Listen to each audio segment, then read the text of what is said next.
July is when every hosta in your garden tells on you.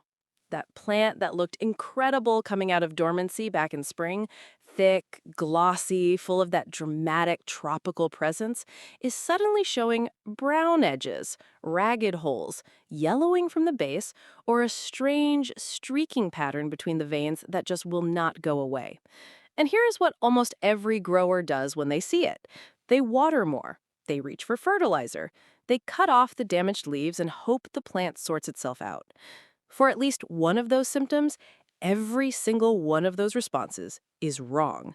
And with that streaking pattern especially, guessing instead of identifying can spread a problem to every hosta in your garden before summer is even over. July hosta care is not about pushing new growth. It is about protection. Protection from heat, from pests, and from the well-meaning mistakes that quietly do more damage than good. So let's get into exactly what your hostas need this month, and just as important, what they do not need, including the one habit most home gardeners keep doing in July that guarantees a weaker plant for the rest of the season. Before we get into it, drop your state or your USDA zone in the comments. Hosta care in July looks nothing alike between Zone 4 in Minnesota and Zone 8 in Georgia, and I want everything in this video to actually apply to where you are standing right now with your hands in the dirt. I read every comment, so let's get to it. Tip 1. Water deep and keep it off the leaves. Hostas carry fleshy roots that need steady moisture below the soil surface, not a quick daily sprinkle that wets the top inch and disappears before it ever reaches the roots. In July heat, that shallow surface moisture is gone in a matter of hours, and the root system never actually gets fed. What you see instead are the exact symptoms most gardeners blame on something else entirely: browning leaf tips, afternoon wilting, a plant that just seems tired through the second half of the season.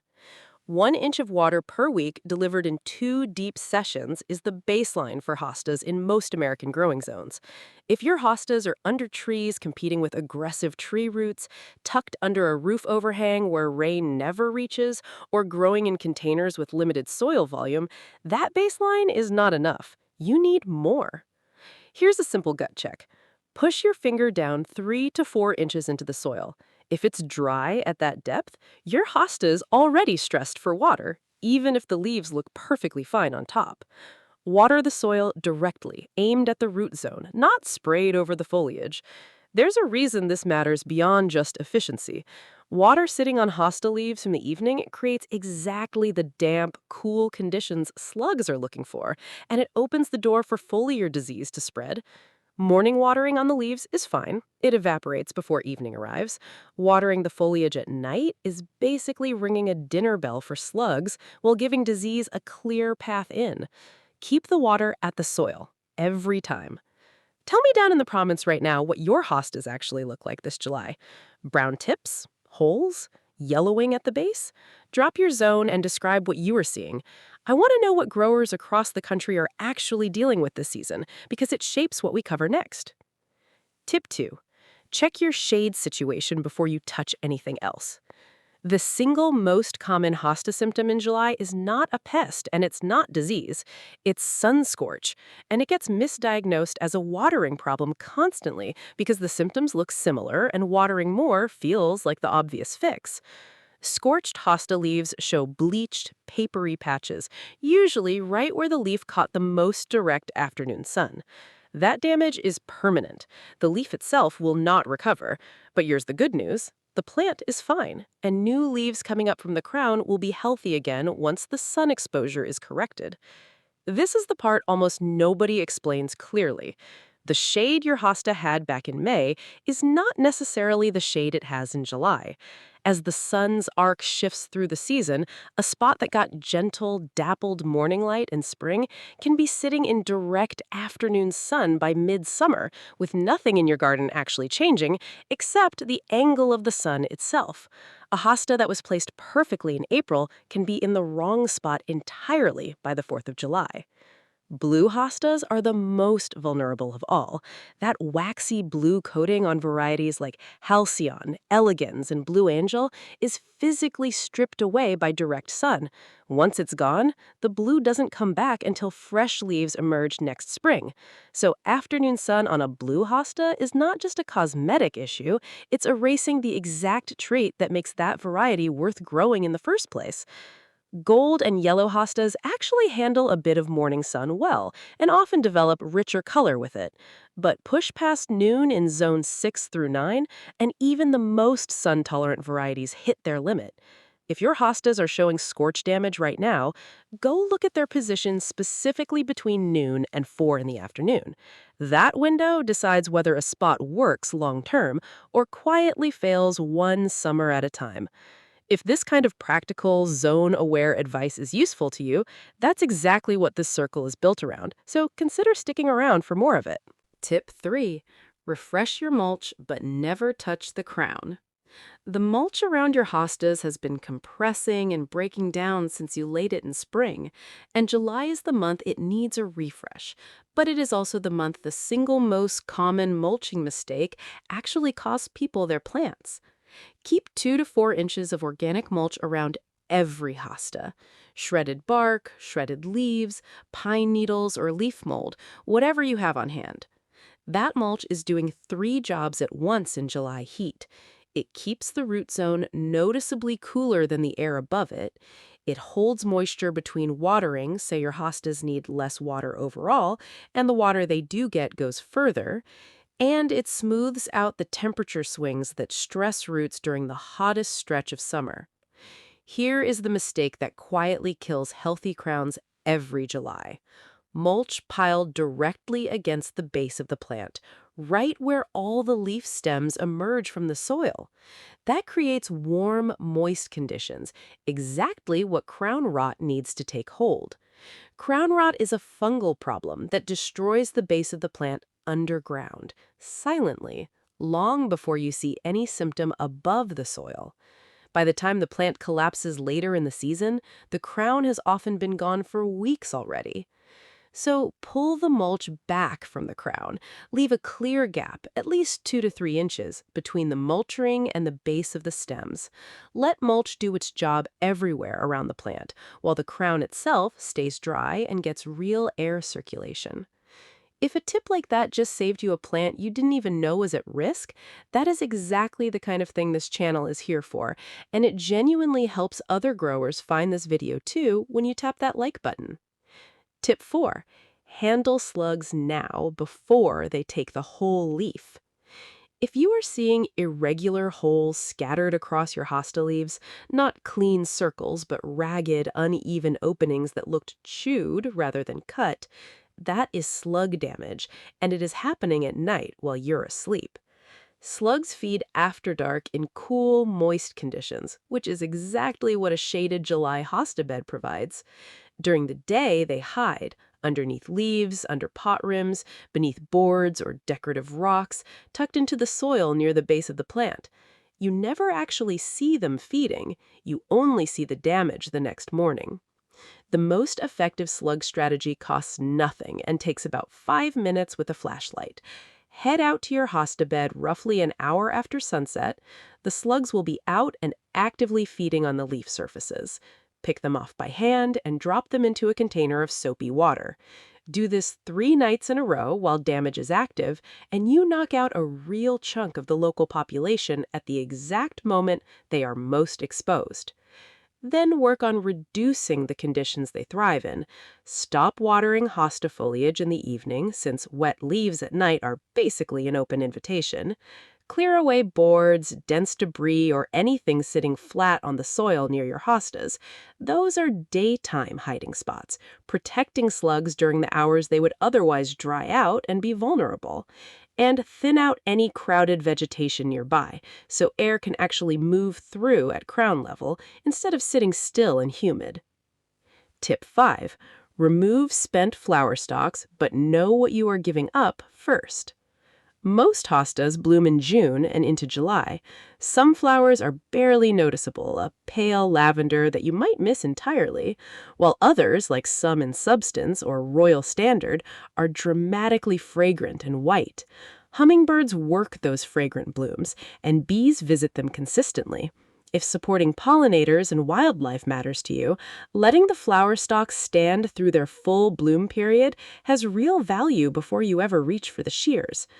But once flowering is truly finished, the math changes. A spent flower stalk left standing keeps directing the plant's energy towards seed production, energy that would otherwise go straight into root development and crown strength, which determines how vigorously that plant comes back next spring. Cut the spent stalk down cleanly right where it emerges from the crown. Clean cut, no stub left behind. This takes about 30 seconds per plant. Do it as soon as the last bloom on that stalk fades, and you redirect the rest of the season's energy back into the plant instead of seeds that mostly land somewhere you never wanted them anyway. Tip 6. Stop fertilizing after July, and be honest about whether you should be fertilizing at all. Here is the truth most hosta content skips over. Established hostas, growing in a bed with decent organic matter and an annual compost top-up, generally do not need supplemental fertilizer. They are not heavy feeders, and they do not need a nitrogen push to grow well. Their natural pace, bigger crowns, expanding roots, deeper color, is already well supported by compost alone. If you have been fertilizing through spring and early summer, July is your hard stop. No exceptions past the end of the month. Late-season nitrogen pushes new, tender growth right when the plant should be starting to settle in for dormancy. That tender growth never has time to harden off before cold weather arrives, which makes it the first thing damaged by an early frost.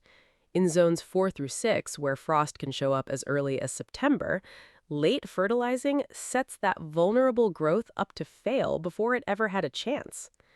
For container hostas that have been growing in the same potting mix all season, one light, balanced feeding in early July is fine, since containers deplete their nutrients faster than garden soil does. One light, application early in the month, and then nothing for the rest of the season.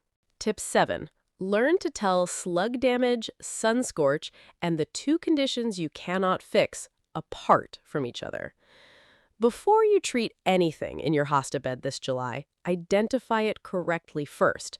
Treating the wrong problem wastes your time at best, and at worst, it makes the real problem worse. Slug damage looks like irregular holes with ragged edges, usually somewhere in the middle of the leaf or along the margins. You might spot slime trails on the leaf surface early in the morning before they dry off. The damage always shows up overnight. Sun scorch looks like bleached, papery patches on the most sun-exposed parts of the leaf. No holes, no slime. The damage correlates directly with afternoon sun exposure. Foliar nematodes show up as yellow or brown streaking running precisely between the leaf veins. That pattern follows the vein lines exactly because the nematodes travel through the thin water film inside the leaf tissue between veins. It is a distinctive look, unlike anything else you'll see on a hosta. If you spot angular streaking between veins on multiple leaves, do not compost those leaves. Bag them and put them in the trash. Switch immediately to base watering only, since nematodes spread through water sitting on leaf surfaces, and clean any tool that touches an affected plant before it touches another one. Hosta Virus X shows up as mottled color that looks almost like an ink bleed or watercolor wash around the veins, sometimes with puckering, twisted leaf texture, or ring spots. There is no treatment for Hosta Virus X. A plant confirmed to have it needs to be removed entirely and thrown away, never composted, since the virus spreads through sap on cutting tools. Disinfect any tool that touched a suspect plant with undiluted 3% hydrogen peroxide before it comes anywhere near another hosta. Here's the important part about both of these serious conditions. Neither one looks like what most gardeners assume. Neither one responds to more water or more fertilizer, and neither one resolves on its own. Identify it correctly, act right away, and never compost material from either one. So here's your full July Hosta checklist before you head outside. Water 1 inch a week at soil level, never on the foliage, never in the evening. Check your shade coverage, specifically between noon and 4 in the afternoon. Refresh your mulch to 2 to 4 inches, but keep it pulled clear of the crown. Handle slugs actively with evening hand picking on 3 consecutive nights while damage is active.